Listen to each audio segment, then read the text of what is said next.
최동석, 유정식의 경영톡.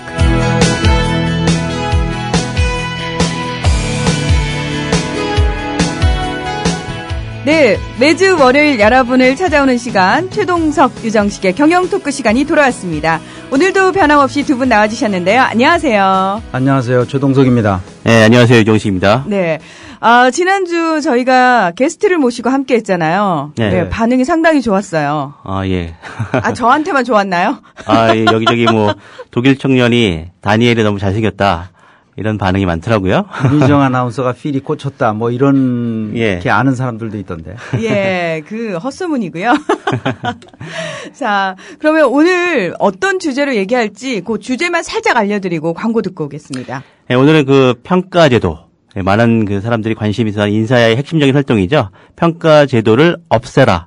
이 주제로 말씀을 드리겠습니다.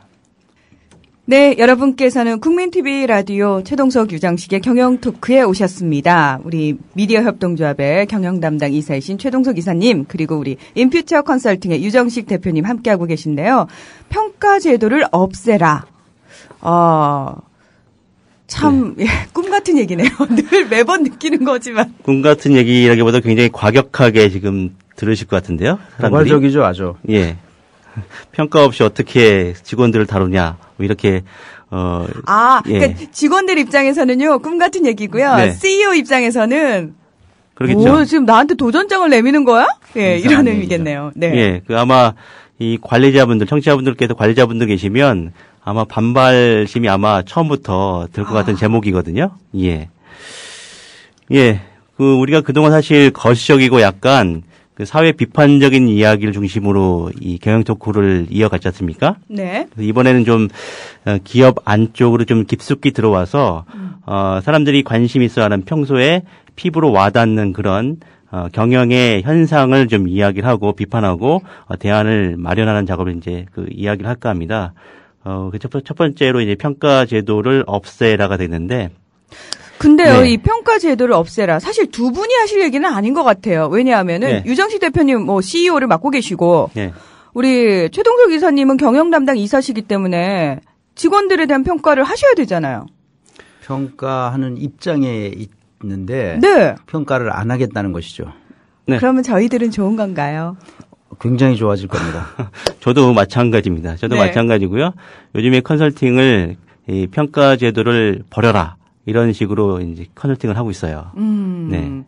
자, 평가 제도에 대해서 이렇게 도발적인 말씀을 하신다라는 표현 자체가요. 사실은 상반된 인식을 가지고 있기 때문이 아닐까라는 생각이 들거든요. 네. 우선 평가 제도에 대한 사람들의 인식부터 좀 살펴볼 필요가 있을 것 같습니다. 사실 지금 아마 7월 달 정도면 중간 평가 기간일 거예요. 그렇죠? 1년에 2번 평가하는데 지금 중간 평가 기간일 것 같은데요. 이 평가만 한다고 하면 사람들이 이제 사기가 굉장히 떨어지는 현상들이 많이 발생을 합니다. 평가가 원래 동기를 높여주려는 그런 활동이다라고 이제 여러 경영 서적에서 이야기를 했는데 오히려 이 사기를 저하시키는 아주 주범으로 인식이 되고 있죠. 아마 이런 것들은 이제 피부로 많이 느끼고 계시겠지만 실제로 여러 조사에서 이 평가가 안 된다, 잘 안 돌아간다 이런 의견들이 굉장히 많습니다.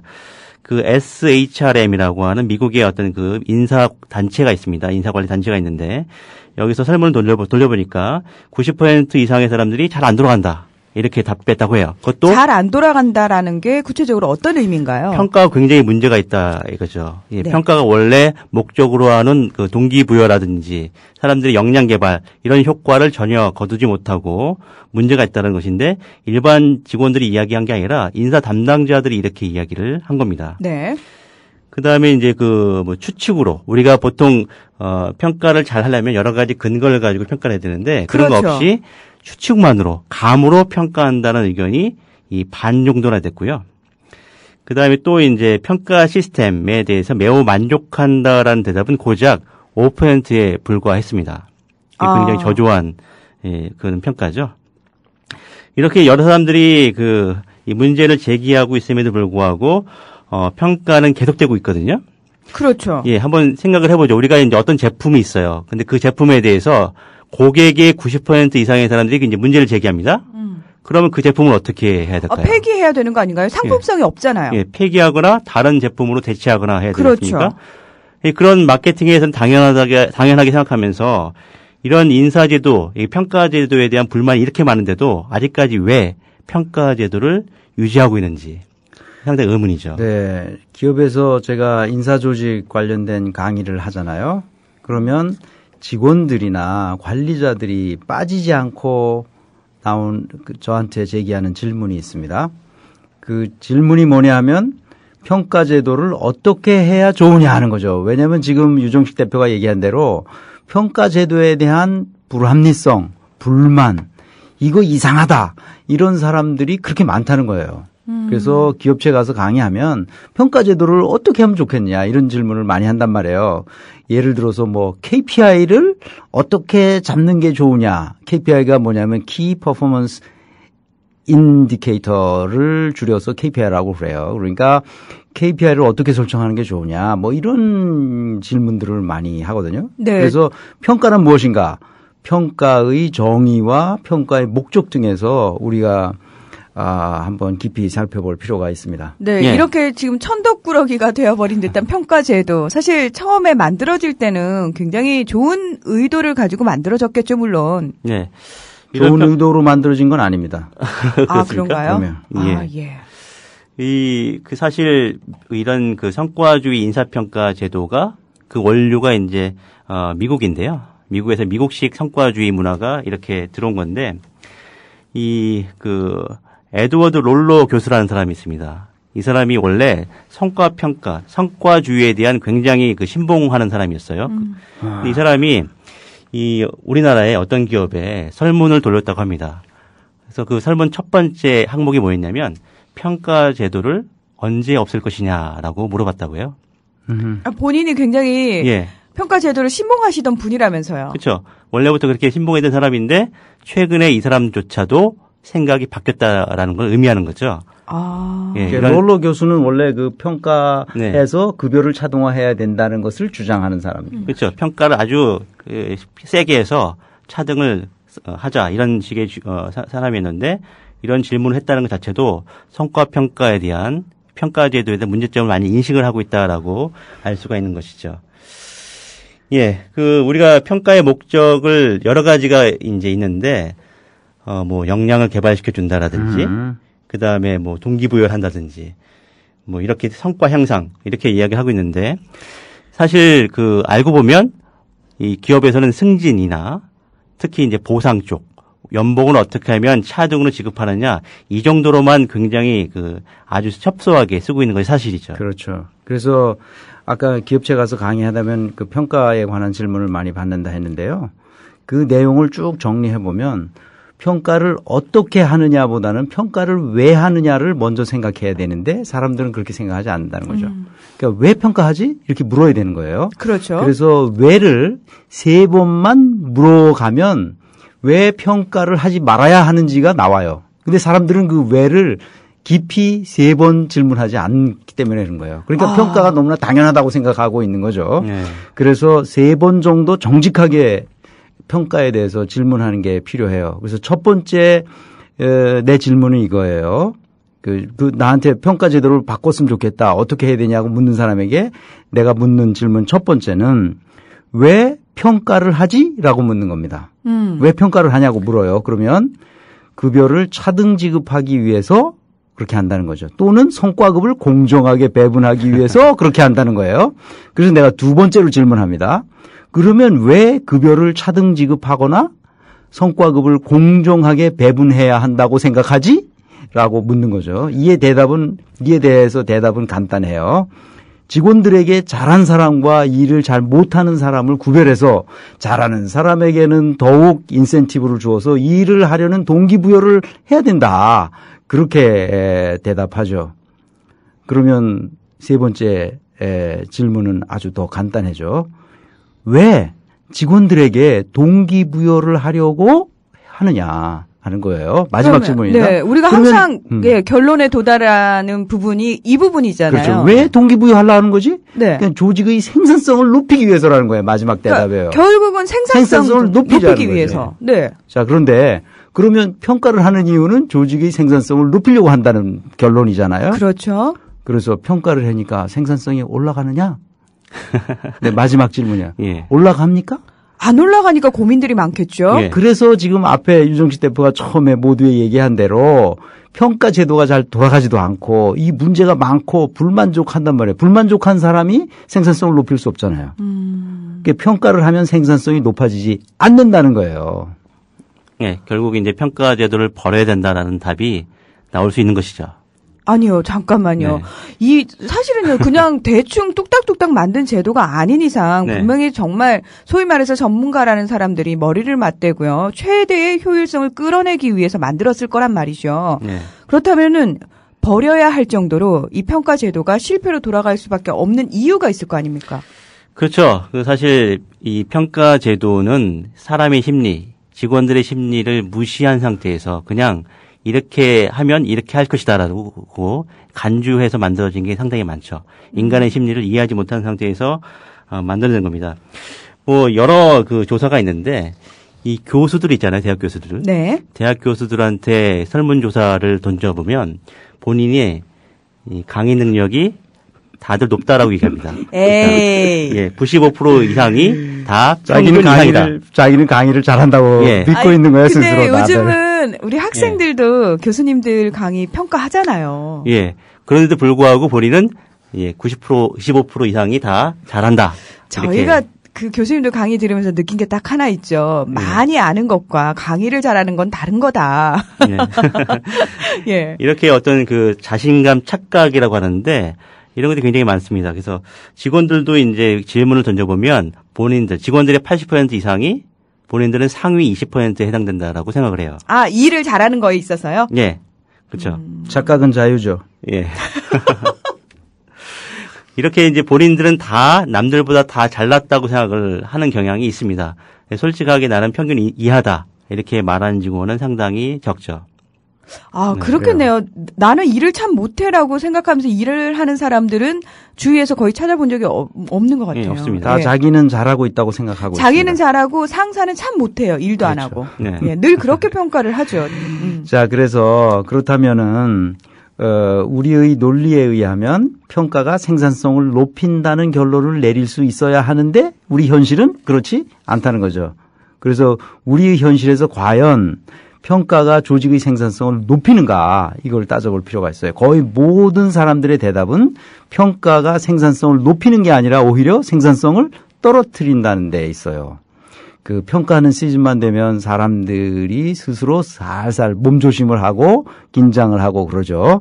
그리고 좋은 평가를 받았다고 하더라도 평가 면담이라는 것을 하고 나면 결코 기분이 좋지 않습니다. 그리고 사실 뭐 그 평가 결과에 대해서요. 수긍하고 받아들이는 사람이 과연 몇이나 될까요? 그렇죠. 그 아까 말씀드린 자신감 착각 때문에 네. 이렇게 받아들이지 않고 그러죠. 그래서 우리가 네. 어떤 잘못된 가정에 근거했기 때문인지를 한번 짚어볼 필요가 있습니다. 예.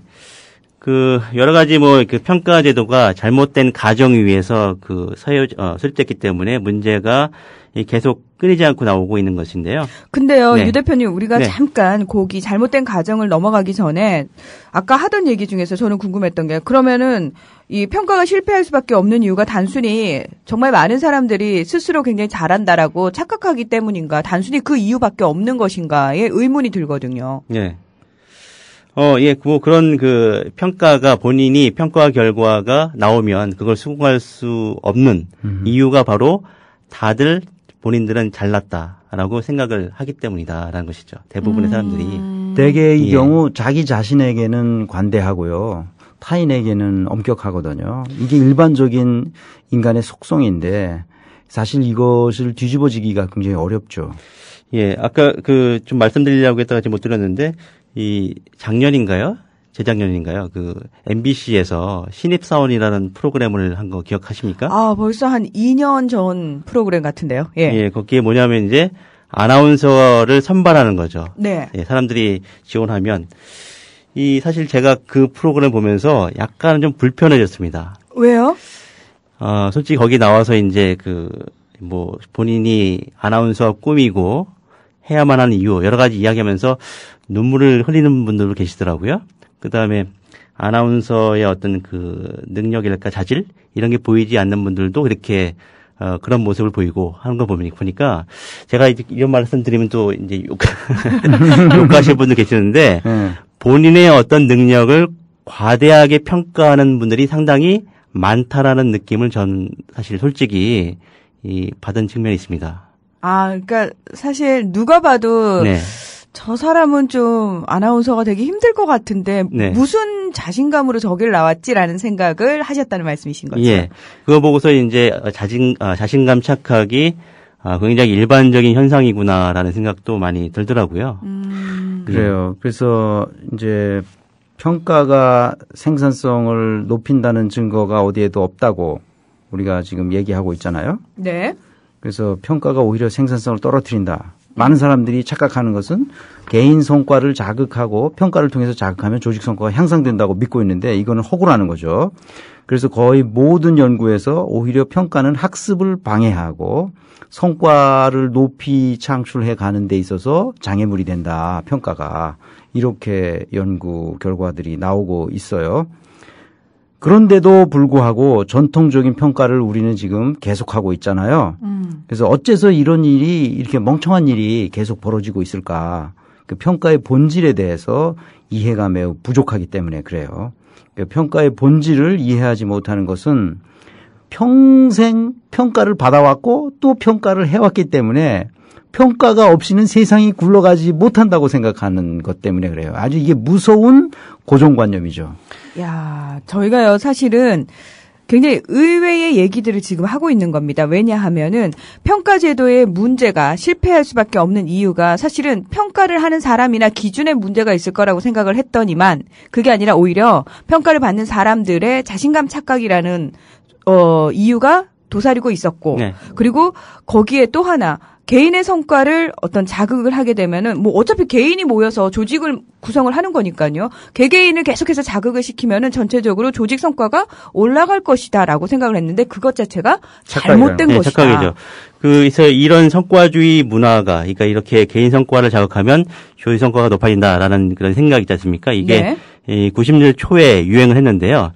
이 휴렛패커드라는 회사가 있지 않습니까? HP. 네. 이 회사가 그 유행되는 걸 보고서 우리 회사도 한번 해볼까라고 해서 진행을 했습니다. 근데 이 회사는 한 가지 똑똑했던 게 뭐냐면 모든 걸 전면적으로 하지 않고 일단 실험을 해봅니다. 이게 우리 회사에 맞는지 안 맞는지를 실험을 해보는 거죠. 그래서 뭐 13가지의 서로 다른 그 차등 보상 프로그램, 평가 프로그램을 만들어서 6개 국가에 시범 적용을 해봤어요. 네. 이렇게 해보니까 우려되던 문제가 이제 발생했습니다. 이 관리자들이 평가하려고 보니까 굉장히 스트레스 받았어요. 어떻게 평가해야 되는지 잘 몰랐다는 것이죠. 왜냐하면 이제 우리가 생산량이 딱딱 계량적으로 떨어지는 일은 괜찮겠지만 우리가 보통 하는 일들은 다 계량이 불가능한 일들이 많거든요. 그렇죠. 그 네. 계량을 한답시고 왜 항목들을 쫙 나누어 놓잖아요. 네. 근데 그 항목들마저도 사실 굉장히 추상적인 말들로 구성이 돼 있을 뿐만 아니라 거기다 점수를 매기잖아요. 네. 도대체 어떻게 해서 이 점수가 나왔는지 아무리 설명을 해줘도 듣는 사람 입장에서는 이해가 안 되거든요. 그렇죠. 그러니까 이런 측정이 안 되니까 부하 직원들이 반발하죠. 그렇죠. 관리자는 스트레스를 받을 수밖에 없죠. 그래서 또 이제 협력이 안 되는 그런 부작용도 발생했습니다. 왜냐? 우리 팀의 KPI, 성과 지표를 높이려면 다른 그 부서의 협력을 일단은 받아들이지 말아야 돼요. 예, 그걸 해주는 동안 우리 지표는 떨어질 테니까요. 예, 이렇게 부서 간의 이기주의가 더 팽배를 해가지고 안 되겠다. 이거 진짜 나쁜 제도구나라고 해서 이 제도를 하지 않기로 했습니다. 근데 이게 이제 피오리나라는 그 칼리 피오리나? 예, 그 사람이 99년인가요? 그때 아마 이 CEO가 된 것 같은데 다시 강력하게 예, 이 사람이 들어오면서 이런 실험했던 결과를 다 무시하고 깡그리 무시하고 강력한 성과평가 제도를 실시했습니다. 예. 이 다음에 HP가 잘 나갔을까요? 아니요. 예. 작년인가 재작년인가 이 HP가 이 대규모 감원을 한다라는 그런 이야기가 나왔습니다. 2만 명 정도를 감원하겠다라고 계획을 발표했었어요. 아니 근데요 CEO급 정도 되면요 스마트한 사람 아닙니까? 소위 말해서 지혜로운 사람, 현명한 사람, 똑똑한 그렇죠. 사람이잖아요.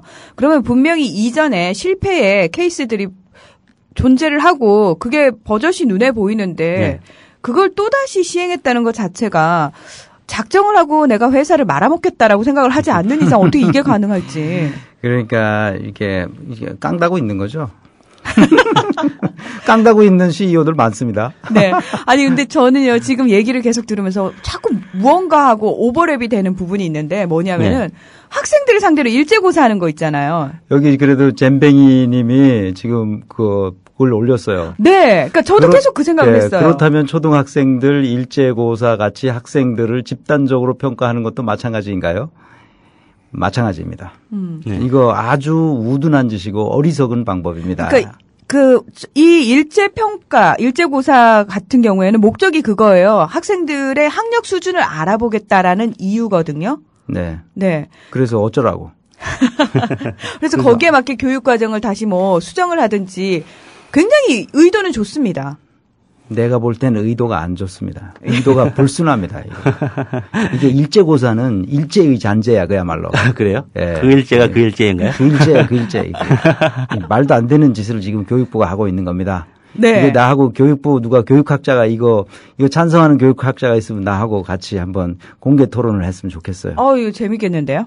네. 이건 말도 안 되는 짓입니다. 이거는 아주 군국주의적이고 전체주의적인 발상이에요. 이거는 말이 안 되는 겁니다. 예, 그다음에 평가 제도가 잘못된 가정이 구축되어 있는 그 두 번째 이유는 이제 평가자가 객관적으로 평가할 수가 있다라고 생각하는데 그럴 수 없다라는 것이죠. 착각이죠. 예. 객관적으로 평가할 수 없습니다. 그래서 뭐 이렇게 평가 제도가 잘 안 되면 이 관리자들이 굉장히 괴롭습니다. 왜냐하면 관리자들이 잘해야 된다, 잘 평가해야 된다 이렇게 좀 압박이 내려오거든요. 근데 그럴 수 없는 이유가 있습니다. 이 좀 약간 다른 이야기일 수 있겠지만 혹시 그 청취자분들께서 그 누군가 만나거나 협상하거나 아니면 면접 보러 갈 때라든지 이럴 때 이 상대방한테 뜨거운 커피를 주는 게 좋을까요? 아니면 차가운 콜라를 주는 게 좋을까요? 예, 뭘 것 같습니까? 뭐 저는 날씨에 따라 다를 것 같은데요. 예, 물론 날씨에 따라 다르겠지만요. 네. 날씨가 뭐 그렇게 아주 덥지 않으면 상대방한테 뜨거운 커피를 주는 게 본인의 점수를 높일 수 있는 방법이라고 합니다. 아, 차가운 음료보다는 뜨거운 음료. 예. 이게 차가운 느낌이 그 손에 전달되면 상대방을 차갑게 본다는 것이죠. 냉정하고 아주 야멸찬 사람으로 보기가 쉽다고 합니다. 실제로 이건 이제 실험을 통해서 밝혀진 바예요. 네. 그다음에 이제 뭐 우리가 상대방한테 좀 내가 좀 까칠하게 보이고 싶다? 그러면 그 사람 손에 까칠까칠한 사포. 예. 이걸 좀 만지게 하면 나를 까칠하게 본다고 하고요. 진짜요? 예. 그러면. 나를 중요한 사람으로 여기게 하고 싶으면 상대방한테 나의 무거운 가방을 잠깐 들어달라고 하는 게 좋아요. 아. 예. 그러면 나를 중요하게 생각한다고 합니다. 이게 굉장히 이상하죠. 네. 안 그럴 것 같지만 사람들이 이렇게 주변의 환경의 변화에 굉장히 민감하게 변하면서 본인도 모르게 평가가 왔다 갔다 한다는 거예요. 영향을 받는다는 얘기군요. 예. 뭐 그다음에 혹시 그 면접 보러 가시면 이 남자분들은 빨간 넥타이를 절대 매지 마십시오. 파란 넥타이를 매야 됩니다. 빨간 넥타이를 매면요, 약간 멍청하게 보인다 그래요. 진짜요? 네. 근데요, 정치인들은 일부러 강렬하게 보이기 위해서 빨간색 넥타이를 많이 매거든요. 예, 그렇지 않습니다. 본인만 그렇게 생각하는 거죠. 그래서 제가 빨간 넥타이 매지 말라고 계속 조언을 하는데도 안 들으시더라고요. 예, 파란 넥타이를 매야만 그 사람이 쿨하고 센스 있게 보인다고 해요. 이렇게 이제 평가자가 객관적으로 평가할 수 없는 것이 사실인데도 객관적으로 평가하라고 이렇게 압박을 내리는 것, 이게 잘못된 거죠. 그래서요, 이제 우리가 평가와 관련되면 제가 예를 드는 게 있어요. 우리가 부부가 같이 살면서 그 남편이 아내가 몇 점짜리인가 평가하는 사람이 있나요? 맞으면 서로 그 평가하는 부부가 있다면 그 부부는 아마 오래가지 못할 겁니다. 피곤해서 어떻게 살아요? 어떻게 살아요? 네. 아주 생산성이 낮은 가정이라고 말할 수 있죠. 우리가 정말 생산성이 높은 조직에서는 서로를 평가할 필요가 없습니다. 네, 굳이 서로를- 평가 제도가 없어도요, 그렇죠. 알아서 해요. 왜 서로 평가를 하냔 말이야, 피곤하게. 네. 생산성이 높아지지도 않는데, 오히려 더 낮추는데, 왜 그런 짓을 계속 하느냐 이거죠. 그러니까 서로를 신뢰하기 때문에 부족한 점을 보완할 수 있는 길이 얼마든지 있어요, 우리 사회에, 우리 조직에, 가정에. 근데 왜 그 쓸데없는 짓을 반복하느냔 말이에요. 참 답답한 일이죠. 예, 맞습니다. 왜냐하면 그래도 어떤 근거를 가지고요, 평가라는 걸 하게 되면은 객관적으로 눈에 보이는 무언가를 얻을 수 있지 않을까라는 기대를 하게 되거든요. 근거 없습니다. 네. 마찬가지로 그 잘못된 가정 세 번째인데요. 네. 객관적인 지표를 만들 수 있다라는 생각 자체가 틀렸습니다. 예, 아시다시피 우리의 업무들은 100m 달리기처럼 이렇게 초시계로 측정될 수 있는 그런 성질의 것이 아니죠. 굉장히 그쵸? 고도의 일을 하기 때문에 몇 개의 그 지표로 측정될 수가 없어요. 여기서 지표라는 거는 이제 계량화된 지표들을 말이죠. 예, KPI. 그러니까 KPI. 예를 들어서 저희 방송으로 따진다면은 프로그램마다 그 시간에 몇 개의 댓글이 올라왔냐로 평가를 한다. 그러면 그걸 그럼 또 알바, 국정원요 알바 고용해가지고 그러니까요. 댓글 쓸 거 아니야. 그러니까요. 그렇기 때문에 그 KPI를 설정해 놓으면 부작용이 반드시 생기게 돼 있다는 거예요. 맞습니다. 아유, 그렇게 예를 드시니까 머리에 쏙 들어오네요. 맞습니다. 그렇게 사람을 풀면 되는 거죠. 사람 풀면 돼. 알바 쓰면 되고. 지표를 만들면 역효과가 생기는 게 사실 많은데, 이 프랑스인들이 옛날에 베트남을 점령을 했지 않습니까? 네. 아주 유명한 사례죠, 이거. 예. 다들 아시는 분도 계실 거예요. 이 베트남에 굉장히 쥐가 많았다고 해요. 프랑스 사람들이 쥐를 싫어해서 이 베트남 사람들한테 쥐 가죽을 하나씩 벗겨오면 그 수대로 돈을 주겠다라고 이야기를 했습니다. 그랬더니만 베트남 사람들이 어떻게 했을까요? 어떻게 했나요? 바로 쥐를 키워서 벗겨서 가져갔다고 합니다. 그러니까 베트남의 이 전역의 쥐의 씨가 마른 것이 아니라 오히려 창궐 했죠. 더. 예, 이렇게 엉뚱한 상황이 벌어졌고요. 그 다음에 그 패스트푸드 체인 중에 뭐 미국에 우리나라도 있지만 미국에 보면 이제 자동차가 들어갔다가 햄버거를 네. 받아가는 시스템이 많지 않습니까? 네네. 그러면 가능한 한 이 빨리 받아서 나가는 게 중요하잖아요. 그렇죠. 그래서 이제 소요 시간을 측정하기로 했습니다. 그럼 센서가 몇 개 있어야 될까요? 자동차가 들어오면 2개가 있어야 됩니다. 왜냐하면 들어올 때 한 번, 그치. 나갈 때 한 번 이렇게 인식을 해야겠죠. 그럼 시간 인터벌 가지고 계산하겠죠. 네. 그랬더니만 이제 직원들이 아주 천재적인 생각을 생각해냈습니다. 차가 들어와서 첫 번째 센서를 건드리면 저쪽 두 번째 센서로 달려가가지고 그 앞에 비닐봉지를 열심히 흔들어댔다고 해요. 차가 아직 안 나가는데. 나간 것처럼. 예. 이렇게 무슨 지표를 만들면 이렇게 어떻게 하면 지표를 높일 수 있을지 이걸 생각해내는데 굉장히 천재적인 능력을 발휘합니다. 소위 말해서 꼼수를 항상 생각해내죠. 맞아요. 그래서 예. KPI로 문제를 해결하려고 하면 반드시 그 역효과에 시달리게 된다. 그런 얘기죠. 그래서 사람들이 객관적인 지표를 만드는 것이 중요하다고 생각하는데 그 객관적 지표라는 것이 얼마나 허구에 가까운 것인지를 금방 우리가 이해해야 됩니다. 네. 한번 예를 들어 봅시다. 세일즈맨 A가 있어요. 근데 A는 10억을 팔았어요. 그 세일즈맨 B는 그의 반인 5억을 팔았어요. 누가 더 잘했을까요? 세일즈맨 A가 뭐 2배 잘했죠. 그렇죠. 그러니까 2배 성과급을 받는 것이 공정하다고 생각하기 쉽죠. 그런데 사실은 그게 계량화된 지표라서 엄격하게 딱 자를 수 있고 명확하게 계산할 수 있으니까 이게 객관적이라고 생각할지 모르지만 실제로는 그렇게 간단하지 않습니다. A는 부자 동네에서 팔았고 B는 자기 담당 구역이 가난한 달동네였단 말이에요. 그러면 도대체 A가 잘한 거예요? B가 잘한 거예요? 그걸 그냥 이렇게 뚝 잘라가지고 어디 승 이렇게 얘기하기가 힘들겠는데요. 모르는 거죠. 누가 잘했는지 네. 모르는 거예요. 그러니까 이렇게 계량화된 숫자로 KPI를 만들어 가지고 사람을 평가한다는 것, 그 성과를 평가한다는 것이 얼마나 우스꽝스러운 일인지 금방 알 수 있죠. 예. 이렇게 이제 지표를 가지고 직원들의 성과를 높일 수 있다는 생각은 이제 잘못됐고요. 근데 또 하나의 잘못된 가정은 뭐냐면 이 개인의 성과를 잘 따져서 계산할 수 있다라는 그런 가정이 되겠습니다.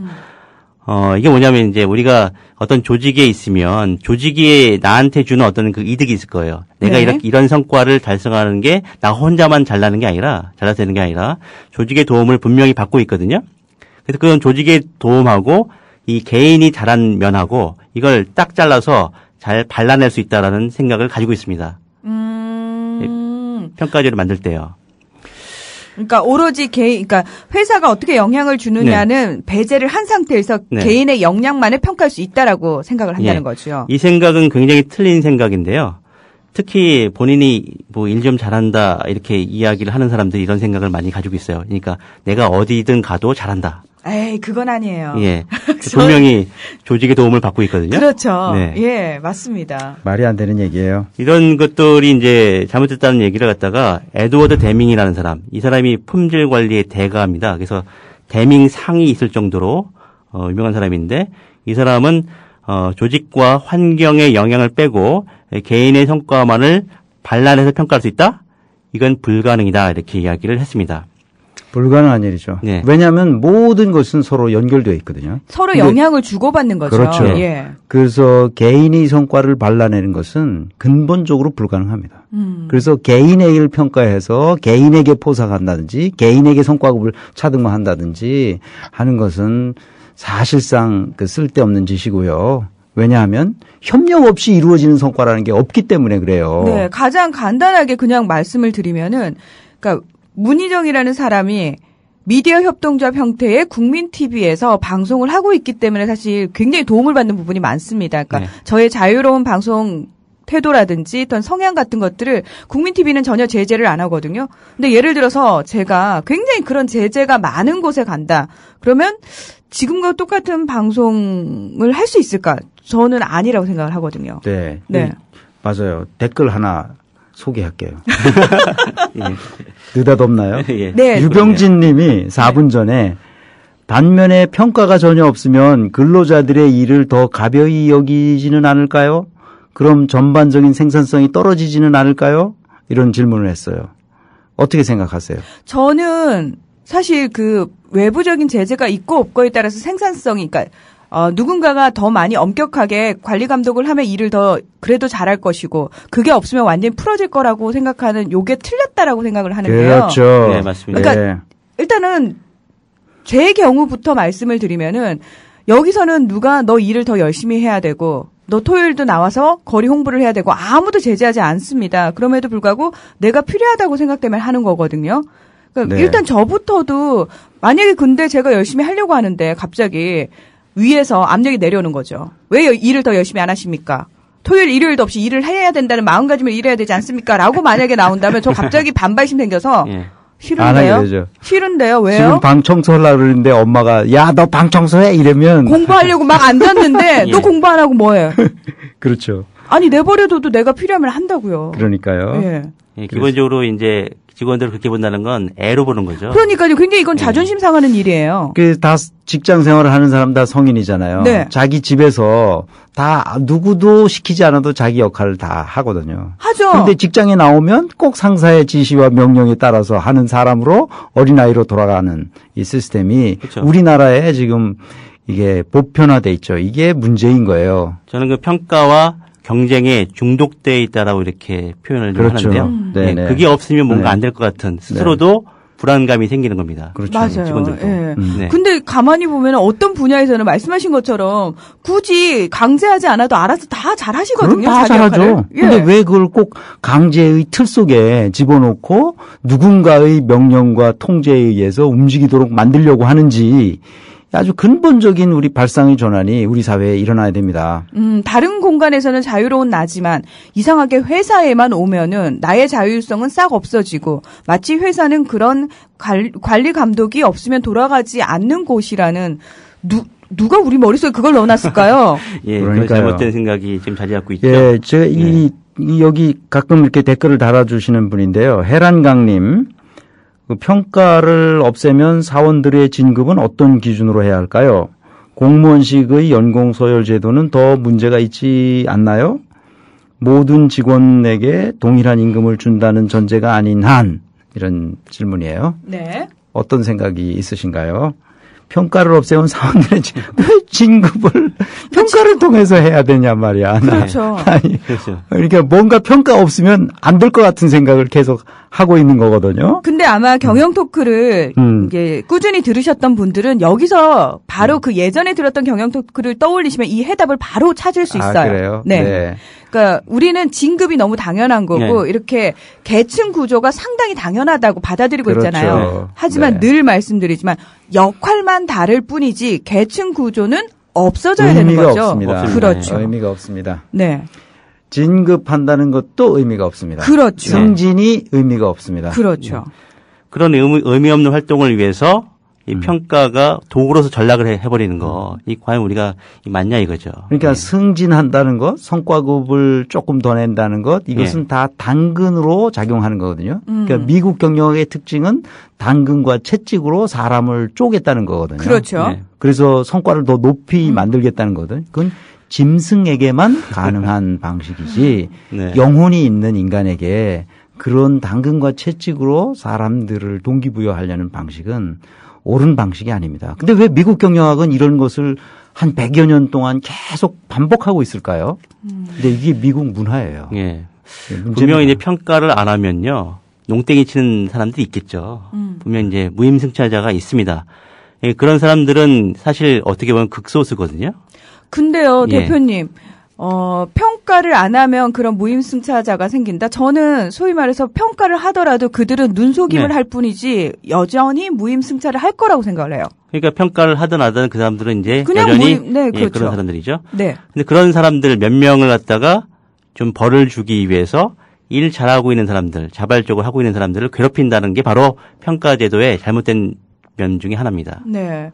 이게 제가 참 답답한 게 뭐냐면은 이런 부분에 대해서 끊임없이 문제를 제기를 하고요. 저희가 경영 토크를 대해서 이제 통해서 계속해서 얘기를 하지 않습니까?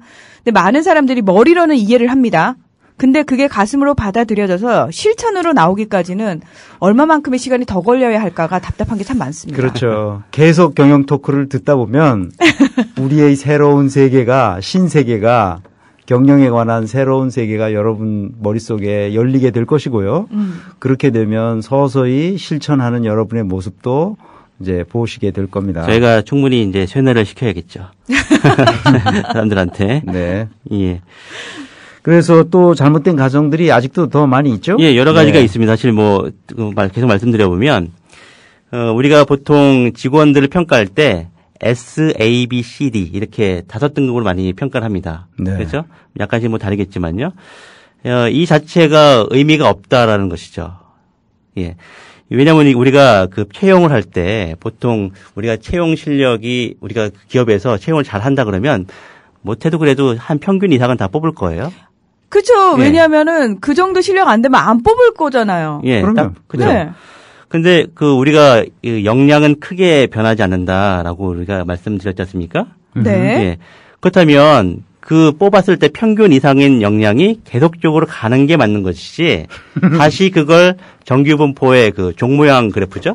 이렇게 해서 아주 못하는 사람 D, 아주 잘하는 사람 S 이렇게 다시 나누는 게 무슨 의미가 있냐는 것이죠. 그러게요. 예. 이 사람들은 사실 역량은 되게 다 비슷합니다. 약간 뭐 어떤 측면의 재능을 보이고 안 보이고 이 차이가 있는 거지 사실 평균 이상이고 이제 비슷하거든요. 그 중에 아주 소수의 직업만 아주 월등하게 뛰어나고 영재성을 가지고 있는 사람들. 아주 소수의 사람들이 아주 썩은 사과라고 볼 수 있는 그런 사람들이죠. 예. 네. 잘못 뽑은 사람, 실수로 뽑은 사람들. 예, 그렇게 해야지 맞는데 우리가 뭐 S 10%, 뭐 A 20% 이렇게 일괄적으로 정규분포를 가정해서 이 매핑하는 것, 이 아무 쓸모가 없다라는 것은 이제 다 알 수가 있는 것이죠. 그러니까 그냥 편하게 얘기를 해서 네. 굳이 그러니까 이 회사에 들어올 정도로 실력이 되는 사람들을 왜 억지로 또다시 등급을 나누느냐고요. 그렇죠. 예. 네. 뿐만 아니라 우리가 서로 협력하는 걸 강조하잖아요. 네. 그러니까 우리 사회는 지금 협력이 사라진 사회에 살고 있는데 사람들이 정신이 피폐해지니까 점점 힘들어지잖아요. 그래서 우리가 이제 협동조합이 지금 우후죽순수처럼 막 협동조합 중흥 시대가 되는 거예요. 협력의 시대로 우리가 돌아온 거거든요. 그래서 협력의 패러다임, 경쟁 패러다임에서 협력 패러다임으로 가는 데 있어서 가장 중요한 것은 우리가 지금 경영 토크에서 계속 강조하는 이런 내용들, 평가 제도를 없애라. 이제 조직 내부로 들어와서 평가 제도를 없애라. 이런 성과 관리를 어떻게 하라. 역량 관리를 어떻게 해라. 이런 것들을 계속 우리가 이야기하잖아요. 이 패러다임에 따라서 조직을 여러분들이 운영해 보시기를 바랍니다. 협동조합은 반드시 이런 사상과 철학에 근거해서 움직였을 때만 비로소 높은 생산성을 구가할 수 있어요. 네. 지금 사실 이사님께서 굉장히 말이 멋있잖아요. 협동조합은 협력 정신에 의해서 운영이 돼야 된다. 이런 거에 한번 기초해서 운영을 해보십시오. 이거를 정말 생활적으로 일상생활 속에서 편하게 말씀을 드리면 예를 들면은 저희가 왜 사무국에서 밥을 해먹지 않습니까? 그러면 사무국 간사인 김재영 간사가 밥을 다 하는데 원래 김재영 간사의 역할은 그게 아니죠. 아니죠. 본인의 업무가 있습니다. 근데 이제 밖으로 나갈 시간이 없는 다른 직원들을 위해서 그 업무를 같이 하고 있는 거예요. 그렇죠. 자, 그렇다면 저는 9층에서 방송을 하는 게 주요 업무입니다. 그럼에도 불구하고 제가 밥을 먹으러 내려갔을 때 어떤 누구도 예를 들어서 그걸 돕지 않는다면은 그건 온전히 그녀 혼자서 떠맡아야 되고 그렇다면 본인의 업무도 다 못하고 그다음에 그 외에 해야 되는 일 때문에 스트레스를 받는다는 거죠. 그러면 내가 여기서 도와줄 수 있는 게 뭘까를 고민을 해서 설거지를 도와줘요. 일단 그것만 해도 그녀한테는 굉장히 큰 힘이 될 테니까. 네. 근데 이거는 무슨 의미냐면은 제 업무는 방송이니까요. 저는 방송 이외에 아무것도 하지 않겠습니다라고 만약에 이게 주식회사 마인드는 그런 거죠. 그렇죠. 굳이 하지 않아도 누가 뭐라고 하지 않습니다. 예. 다만 한 사람이 죽는 거죠. 예, 희생 당하는 거고. 네. 근데 그런 모습들을 보면서 제가 생활 속에서 이제 배우는 거죠. 예. 이게 주식회사 마인드를 가지고 살면은 절대 안 되는 거구나. 여기서는 특히 더더욱 힘들겠구나. 서로 협력하는 거죠. 예, 그게 협력이에요. 그렇죠. 그러니까 뭐 거창한 게 협력이 아니고요. 그게 협력인 거예요. 아마 김재영 강사한테 이제 본인의 업무 능력을 평가하겠다 그러면 이제 밥 안 할 거래요? 안 하죠. 예. 밥할 시간이 어디 있습니까? 예. 그 평가는 기준에 맞춰가지고 빨리 성과를 보여야죠. 밥할 시간이 어디 있습니까? 밥하는 건 티도 안 나고 노력은 하나도 알아주지도 않는데. 그러니까 이게 바로 이제 평가를 하게 되면 보이지 않는 이런 것들이 사라진다는 것이죠. 이득이. 이런 밸류가 가치가 사라진다는 것을 우리가 분명히 알아야 됩니다. 그 다음에 또, 잘못된 가정. 또 여러 가지가 있는데 마지막이 되겠습니다. 네. 잘못된 가정은. 네. 우리가 평가를 하면 우수한 직원들을 뽑아낼 수 있다. 누가 우수한지 아닌지를 갖다가 알아낼 수 있다라고 이야기를 합니다. 이것도 역시 틀렸다는 것이죠. 당연하다고 이제 생각하지만 틀렸습니다. 우리가 보통 잘하는 직원들 있지 않습니까? 네. 잘하는 직원이 잘하면 그냥 그러려니 해요. 그냥 본인이 원래 실력이 뛰어났으니까 평타를 쳤다. 우리가 표현을 그렇게 하죠. 예. 근데 평소에 별별로 어떤 사람이 잘하면 어떻게 될까요? 오! 예. 칭찬하죠. 예. 이 마찬가지입니다. 평가를 할 때 이렇게 왜곡이 발생하죠. 우수한 직원은 오히려 평가 점수를 잘못 받을 가능성이 큽니다. 그러네요. 생각해보니까. 이게 안 그럴 것 같지만 그래요. 분명히. 이게 인지상정이거든요. 이래서 우수한 직원을 뽑아낼 수 있다, 발견할 수 있다, 이런 가정도 틀렸다는 것을 알 수가 있습니다. 갑자기 저 억울한 거 생각났네요. 제가 막 열심히 하면은 저희 최동석 이사님께서 그 문 선생 원래 하던 거잖아. 그런 식으로 반응하시거든요. 원래 그렇게 하려고 그랬던 거 아니야? 그러니까요. 지져와서 하는 거 아니야? 그러니까요. 예. 그래요. 억울하네요. 네. 그래서 우린 평가 안 합니다. 예. 앞으로도 안 할 건가요? 앞으로도 안 합니다. 사람이 많아져도요? 네. 예. 사람이 많아져도 안 할 거고요. 예. 문희정 아나운서처럼 이 방송 안 하면 못 살겠다. 이런 사람들만 뽑아서 네. 방송을 할 것이기 때문에 평가 필요 없습니다. 알아서 소처럼 일합니다. 예. 각자 알아서 하고요. 그런데 이렇게 이제 평가를 하면 거기에 뭘 아까 이제 준다고 얘기하냐면 돈으로 보상한다는 거죠. 여러 이유를 달아서 결국 평가가 좋은 사람에게는 돈을 더 준다는 거예요. 그렇죠. 이게 더 주려고 하는 거지. 근데 우리 협동조합에서는 그렇게 해서 돈을 더 주지 않는다는 거지. 그렇죠. 평가도 안 하지만 설사 평가를 한다 하더라도 그 평가 결과로 돈을 더 주지는 않는다는 거지. 왜 더 주지 않는지 그 논리적인 근거가 있어야 될 거 아니에요. 합리적 근거가 있어야 될 거 아니에요. 그거를 제가 설명드릴게요. 네. 평가 자체도 불필요하지만 사람들을 서로 차별하여 돈으로 인센티브를 줌으로써 뭔가 동기부여하도록 하려고 하지 않는다는 거죠. 그 이유를 제가 설명을 드리려고 해요. 평가와 경쟁에 따른 성과급비 차등 지급 효과에 대해서는 알피 콘이라는 이제 미국의 교육학자가 있어요. 교육심리학자이기도 하고 아주 유명한 강연도 하시고 그러는 분인데 알피 콘이 오프라 윈프리 쇼 있잖아요. 네. 그 오프라 윈프리 쇼에 초청을 받았습니다. 그래서 그 쇼에 나가서 당신이 주장하는 그 성과급이 그 인간의 내적 동기를 파괴한다고 계속 주장해 왔는데 알피 콘에게 그런 얘기를 하는 거예요. 오프라 윈프리가. 근데 진짜 그런지를 내가 실험해 보겠다. 이렇게 얘기를 했어요. 그래서 좋다 그러면 언제라도 실험하자. 그래서 실험을 진짜 오프라 윈프리 쇼에서 실험을 했습니다. 10명의 아이들에게 퍼즐을 테스트하는데 $5씩 주기로 했어요. 그러니까 퍼즐이 굉장히 재미있는 퍼즐이에요. 를 주기로 했고 다른 10명의 초등학교 아이들입니다. 한 5, 6학년 되는 아이들이에요. 다른 10명의 아이들에게는 아무런 보상도 없이 퍼즐을 그냥 테스트하도록 했어요. 이런 아이들의 행동을 관찰하는 숨은 카메라는 계속 이제 돌아가고 있습니다. 그래서 그 장난감 회사 직원이 아이들에게 퍼즐을 가지고 노는 방법을 설명하고 이제 방을 나갔어요. 그러니까 일정 시간 가지고 놀도록 하고 다시 그 직원이 들어오면 어떤 문제가 있는지 어떻게 가지고 놀아야 더 재미있는지를 설명해 주는 겁니다. 그래서 한 그룹은 $5의 대가를 받는 거고 한 그룹은 아무 대가가 없이 그냥 하는 겁니다. 그래서 이렇게 재미있는 퍼즐의 테스트를 끝낸 후에 그 테스트 결과에 대한 피드백을 받은 직원은 약속대로 10명한테는 $5씩 다 나눠주고 그 약속이 없었던 아이들에게는 그냥 피드백만 받고 방을 나갔어요. 그 카메라는 지금 계속 돌고 있죠. 몰래 카메라 테스트네요. 네. 예. 어떤 일이 벌어졌을까요? 지금 흥미진진한데요. 흥미진진하죠? 네. $5를 받은 아이들 그룹에는 10명 중에 9명은 그 퍼즐을 아주 재미있는 퍼즐인데 거들떠보지도 않는 겁니다. 흥미를 잃었나요? 흥미를 잃은 거죠. 네. 그러니까 한 명만 그 퍼즐을 만지작거려요. 그다음에 $5의 약속이 전혀 없었던 그런 게 있는지도 모르는 10명의 아이들에게는 어떤 일이 일어났나 놀라운 현상이 벌어진 거죠. 아무런 인센티브도 없었던 아이들 10명은 모두 그 퍼즐에 몰입해서 계속 놀고 있었던 겁니다. 보상은 아이들의 내적 동기를 이렇게 꺾어버리는 겁니다. $5라는 목표가 달성이 됐기 때문에 그 이상은 필요가 없고 관심도 없는 거죠. 네. 하지만 그게 재미있는 퍼즐인데도 불구하고 다른 아이들은 그냥 그 퍼즐 자체가 즐거운 거죠. 더 창의적으로 놀 수 있는 거죠. 가지고 이렇게도 해봤다가 저렇게도 해봤다가. 네. 그래서 이제 부모님들도 애들한테 이 숙제 다 하면 얼마 줄게, 뭐 사줄게. 이거 굉장히 안 좋은 방법입니다. 그 공부에 대한 동기 자체를 훼손시키는 아주 확실한 그런 방법이죠. 이제 이 오프라 윈프리 쇼는 굉장히 유명한 쇼잖아요. 그래서 미국의 이 시청자들이 많은 쇼란 말이에요. 그 쇼가 끝나고 나서 그 미국인들이 놀랬을까요? 안 놀랬을까요? 굉장히 충격을 받았겠죠. 충격적이었죠. 예.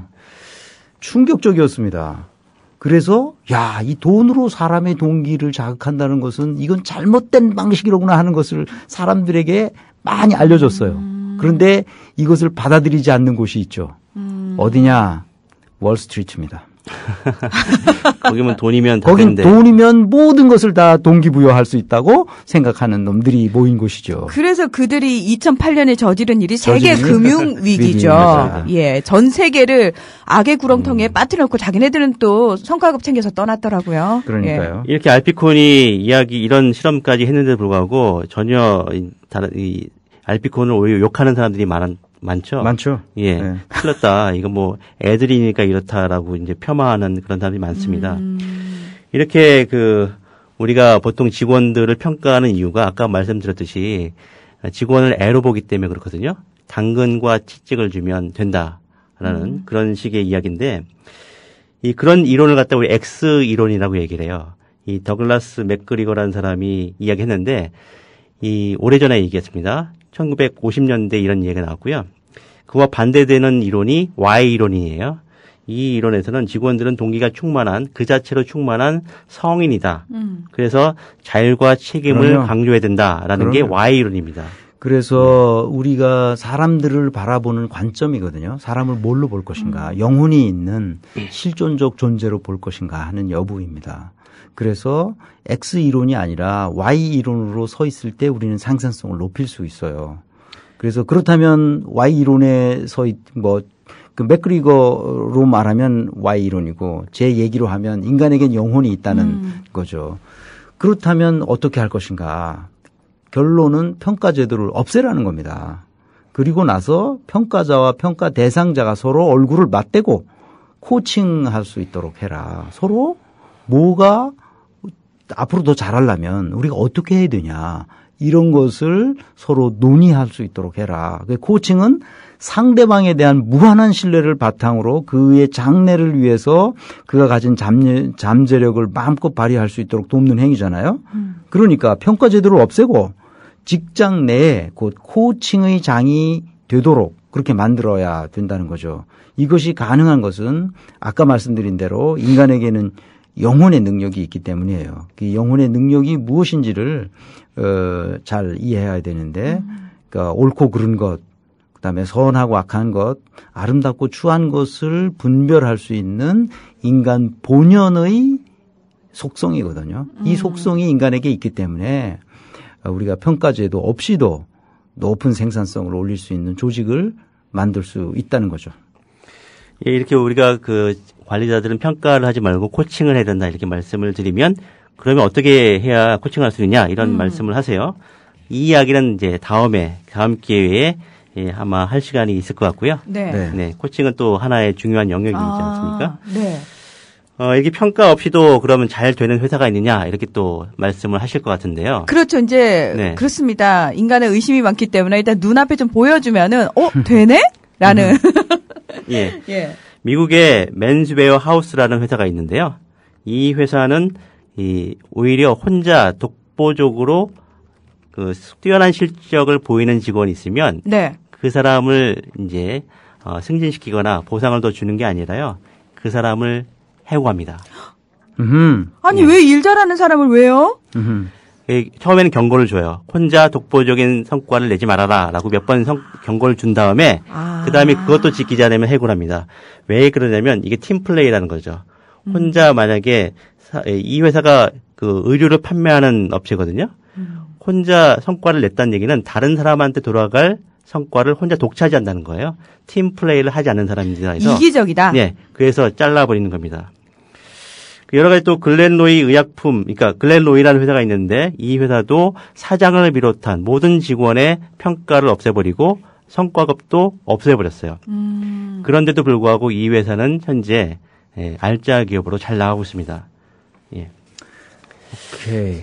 그래서 시간이 많지 않으면 네, 준비한 이제 거는 많은데 그러니까 빨리 얘기해야 되겠네요. 항상 부족하네요, 그래. 시간이. 네. 지금까지 이제 관행적으로 우리가 평가를 해왔는데요. 이런 전통적인 평가 방식은 다른 사람들을 상대적으로 비교해서 서로 경쟁하도록 하면 더 많은 성과를 낼 수 있을 것이라고 보는 그 믿음에 근거한 거잖아요. 근데 네. 이 믿음이 잘못된 믿음이라는 거예요. 그래서 서로가 서로를 경쟁하도록 하는 것은 조직 전체로 보았을 때는 결단코 경쟁력을 높일 수 없다는 것입니다.